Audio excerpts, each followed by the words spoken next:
Hello, humans. Earlier last week, I ended up going to Canadian Tire and I picked up this guy right here. This is the huntshield EDC folder knife. It's a very inexpensive pocket knife. It was on sale when I picked it up for I think $14.99, and it typically sells for $19.99, which puts it just in at what I personally consider to be a ultra budget knife. I consider anything under $20 to be an ultra budget knife. That is slightly more than an hour at minimum wage where I live. So that's roughly what I consider to be a good scale for ultra budget. In terms of our packaging, we have this awful clamshell bullshit. Hate this packaging. Everybody hates this packaging. This has been sitting on a shelf since 2018. All right. It should be noted that huntshield is a Canadian Tire in-house brand. They're only sold at Canadian Tire, and they seem to be only owned by Canadian Tire. They do hunting supplies, mostly knives, I think some rifle attachments and accessories kind of a deal, but nothing too out there in terms of anything interesting. We have 440 stainless steel. This is most likely 440A, but I do not know that for sure. That would just be my guess. 2.8 millimeters of blade thickness. Okay. We have a drop point blade, 2.8 inches long with a G10 handle. And this does seem to be a frame lock. So let's crack this open and see what we got.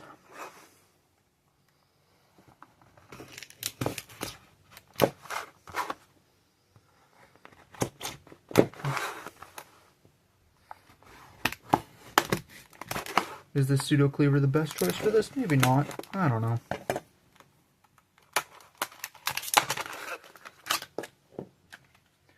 I hate this type of packaging. I hate this type of packaging for a lot of reasons, but one of the reasons that I hate this type of packaging is it's actually really terrible for the environment. Like, with regular packaging, cardboard packaging, you can burn it or recycle it or do whatever you want to do with the entire thing. Something like this, typically you can't even recycle it. Some places you can, is my understanding.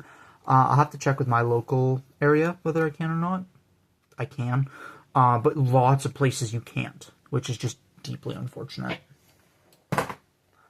And our little tip protector. Alright. It's got some oil on the blade. I'm going to assume that that's paint. Yeah, it's already scratched. I'm going to assume that that's just paint from the factory on the actual edge. It is interesting looking at the very least with the two-tone. We have a one-position tip-down, very thin stainless steel pocket clip. I am immediately worried about that bending out. This feels very small in the hand. I don't necessarily know that it's going to be small once I do size comparisons and stuff like that, but it feels very small in the hand. There is some finishing to this backside, but it looks, to me at least, like it was supposed to be like a liner, and then got forced into the role of being a handle scale. I don't know if that's what happened. That's just kind of my initial impressions of it. The relief cut is very, very big for the liner. It's not the best looking. You can definitely see and feel where they cut corners to hit that $20 price point. 20 Canadian dollar price point nonetheless. Not necessarily the end of the world, but it's not. I'm not going to sit here and pretend that it's like worth double or triple what I paid, because that's not what I'm feeling.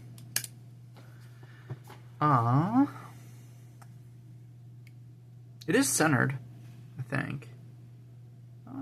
Yeah, it is centered at least, which is kind of nice. It's a nail nick opening knife. Lockout feels secure. No side-to-side play. Looks like nylon washers. Things that I do like immediately off the bat, the machine face of the pivot screw is on the back side, which leads to a very clean-looking front edge. I don't necessarily like this pocket clip just off rip. I think it's going to bend out. It's very, very thin, but we will see. Is that T6? They look like T6s, but I could be wrong about that. So this is my camera setup. There it is. This is my T6.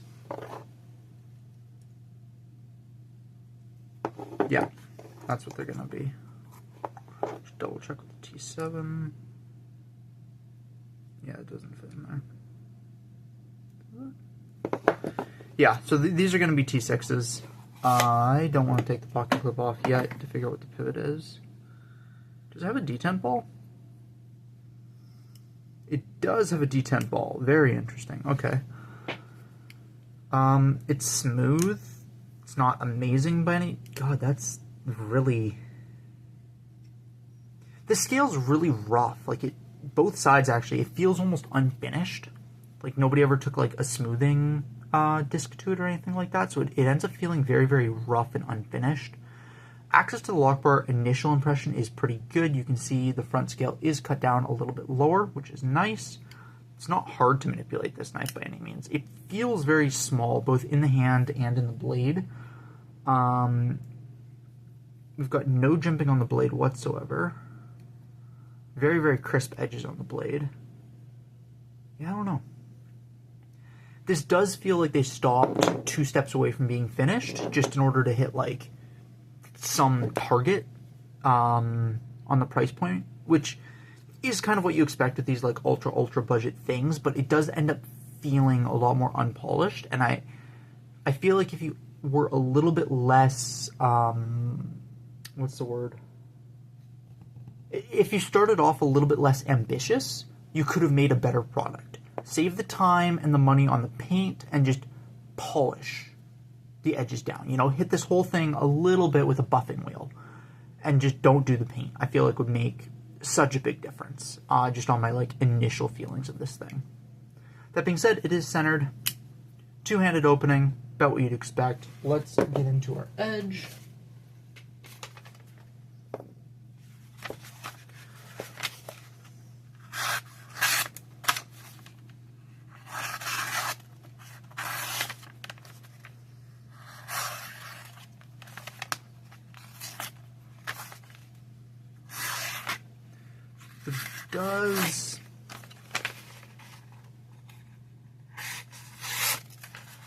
Does feel like there's a bit of a spot. All right. It's not dull, but it's definitely not feeling super, super sharp. Right there, right there, right there. A little bit rough out towards the tip, but it's not too bad. There.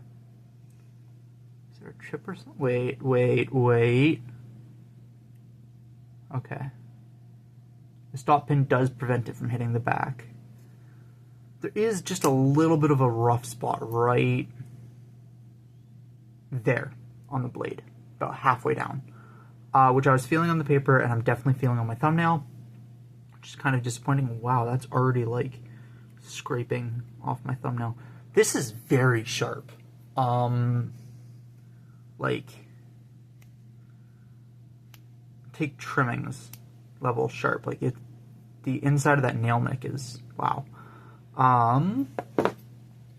So yeah, not super, super sharp, but not the worst in the world. Oh yeah, that's about what I'd expect. This absolutely does puncture really, really well. It's a very thin blade, like very, very thin blade. And between being both a drop point and having that swedge section, it is very thin behind the tip. So it does puncture really, really well with very little effort. Which does not surprise me in the slightest. Let's do rubber cut. I'm going to need some new rubber soon, but that's okay.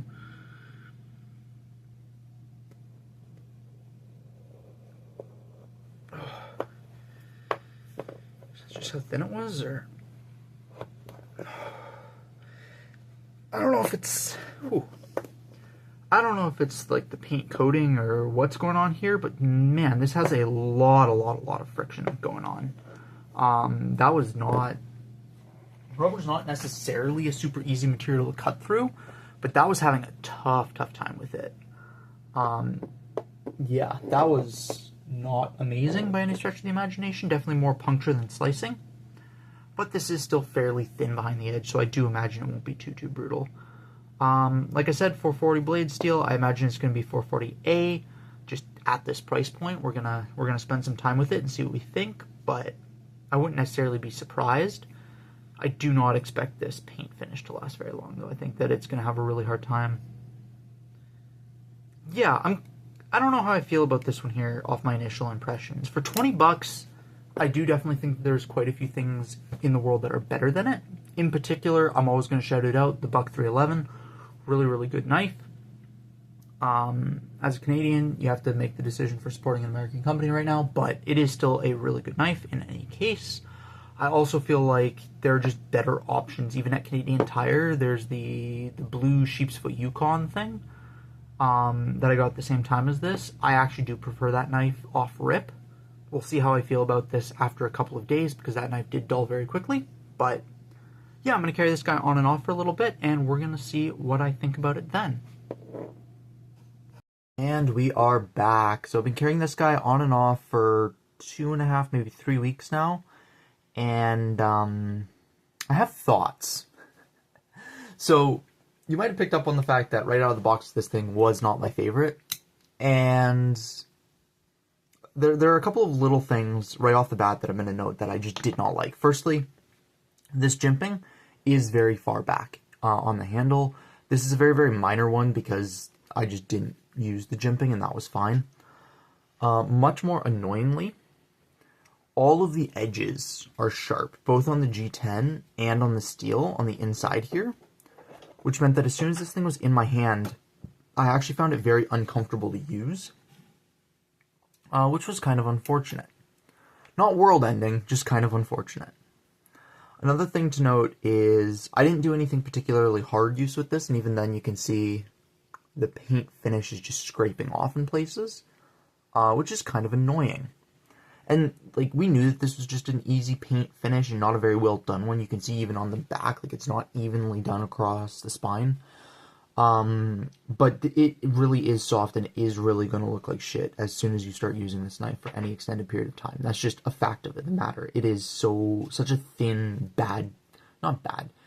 No, it's bad. It's such a thin, non-suitable coating that it just does not last.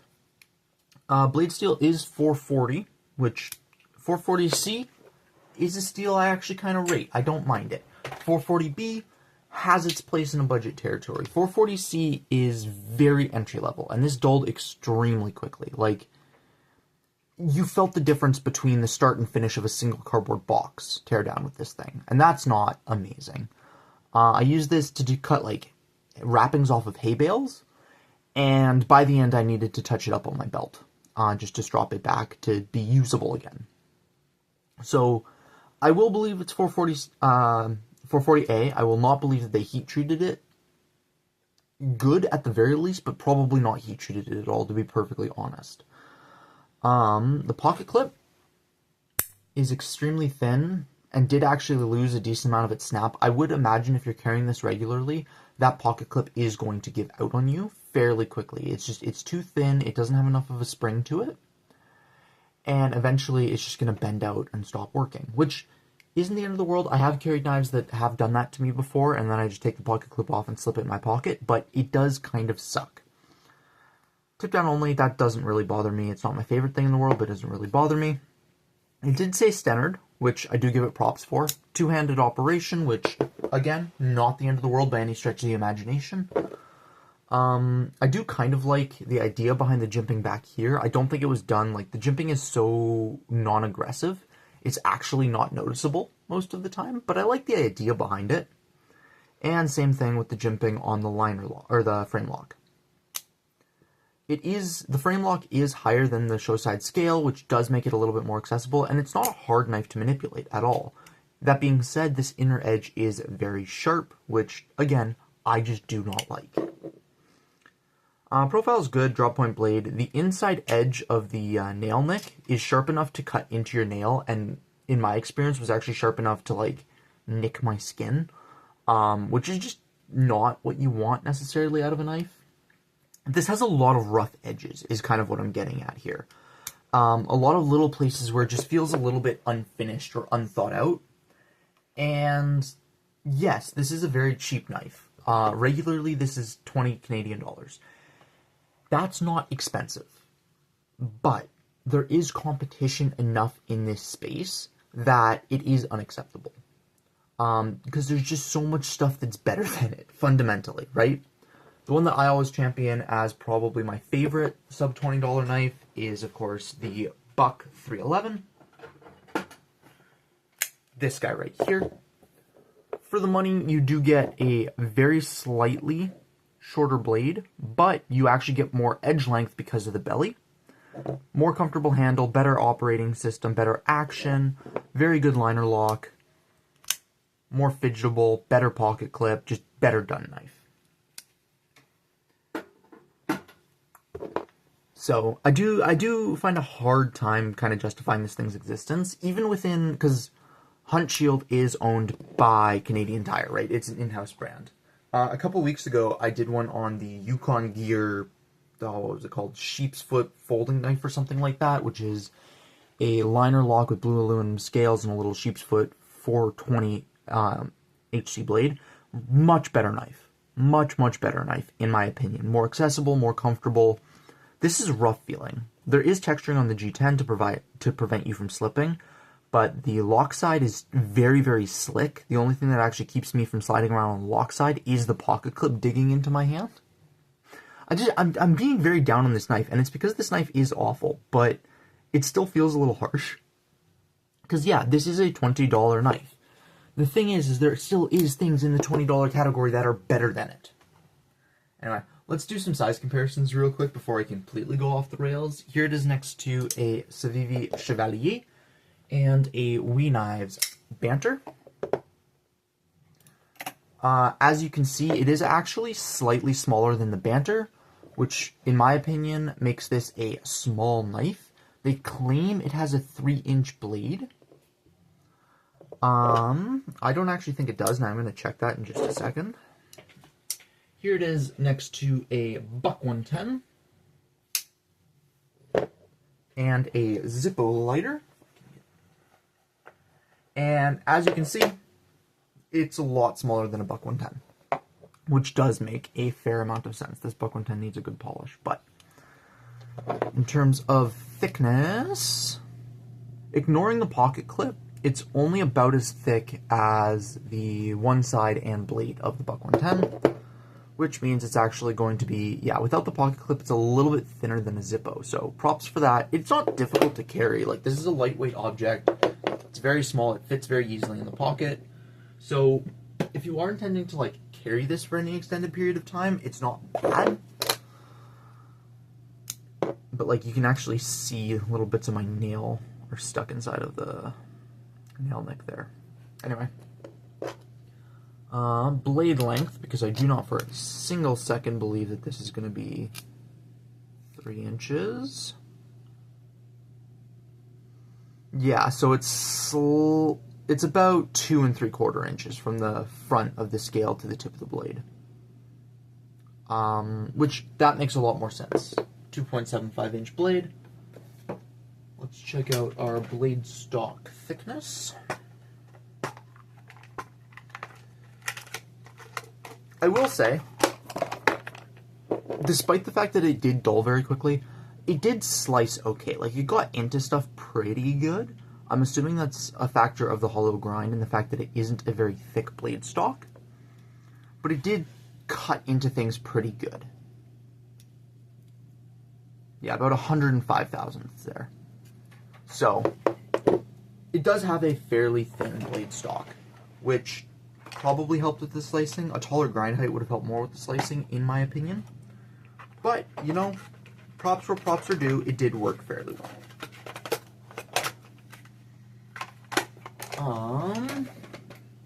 Hardware, just because. Alright, do we have money on this being T6 hardware? Yep, T6 hardware. So that's kind of annoying. It'll probably strip out. I do not imagine that the hardware on this is anything special, probably not hardened. So it is probably going to strip out if you try and take this thing apart, which is kind of annoying. You have to take the pocket clip off to get to the pivot. So if you do need to adjust the pivot on this, you have to disassemble the knife, which is kind of annoying. Not world-ending, but kind of annoying. and the lanyard barrel, or not barrel, the lanyard hole, it's a weird shape. It's fine. I do actually, like, genuinely think that if you put a lanyard through that, it would cut through the lanyard eventually, because it is legitimately sharp edges on the inside of that hole, but maybe it wouldn't. And honestly, given just the size of this knife, a lanyard's not the worst idea in the world. I can fit 4 fingers on here, but it's feeling very cramped. Even just the first 2 finger holes I feel are too small for my fingers, and I don't have huge hands. But even just the first 2 finger holes are too small for my fingers, so my hand feels very cramped on this. This feels like a much smaller knife than it actually is, which is just, it's a combination of things, right? This is not, in my opinion, worth purchasing, even at 20 bucks, because, genuinely because, there are just so many better options out there that this falls by the wayside very quickly, in my opinion. That being said, it does, technically speaking, work as a knife. You're going to spend a lot of time touching it up if you purchase this. You're going to spend a lot of time begrudging the fact that you purchased this, and you're probably going to have to bend your pocket clip back into shape a couple of times if you purchase this. But you can. And if you're the type of person who just picks up a knife when you land somewhere and disposes of it when you leave, if you're traveling and stuff like that, I think you should get a good replaceable blade knife. But if you don't want to do that, this technically does the bill. And if you're only using it for light cutting over the course of like a 3-day weekend or whatever when you're traveling, you might not even have to touch it up. So that's like the best purchase recommendation I can give. In that specific situation, this might be worth it to you. Yeah, I wouldn't buy this. Stay safe and have fun out there. Peace.